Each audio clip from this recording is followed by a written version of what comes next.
VIP recording studio Khidarsarai.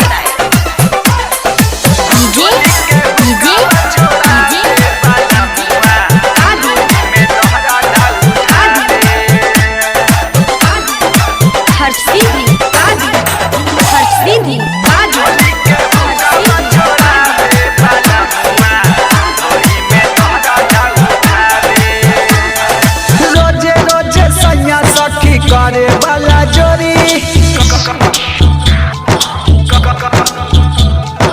रोजे रोजे सैया सखी करे वाला जोरी, आधी आधी रतिया में खोदे हमर धोरी, लहंगा के डोरी सरकावे वाला मुआ, धोरी में दौरा उठावे,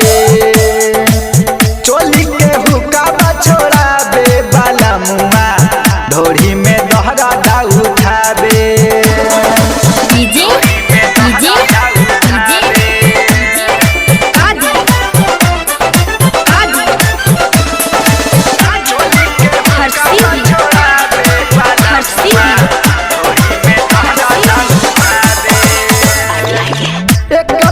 कोयला से मन नहीं भरे, एक ही गो काम सैया रोजे रोजे करे,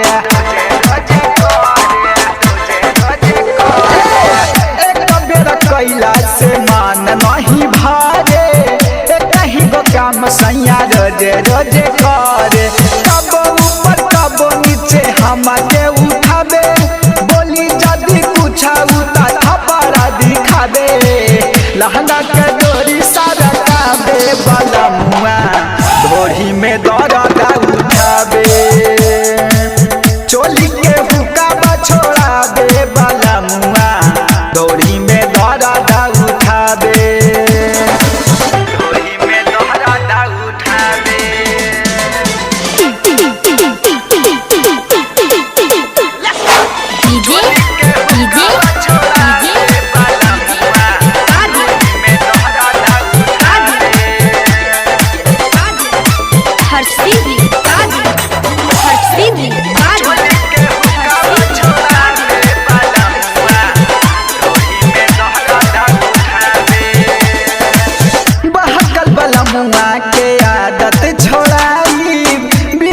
सुबोध संगे नैहर चली जाइब,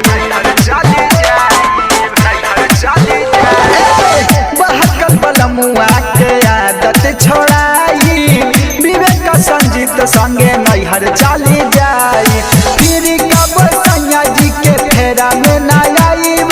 नैहर से फोन करके खूबे तारा साई, नाभि में उंगली घुसावे वाला मुआ, धोरी में दौरा उठावे, चोली के हुक्का छोड़ावे वाला मुआ, धोरी में दौरा उठावे, रोजे रोजे सैया सखी करे वाला जोरी,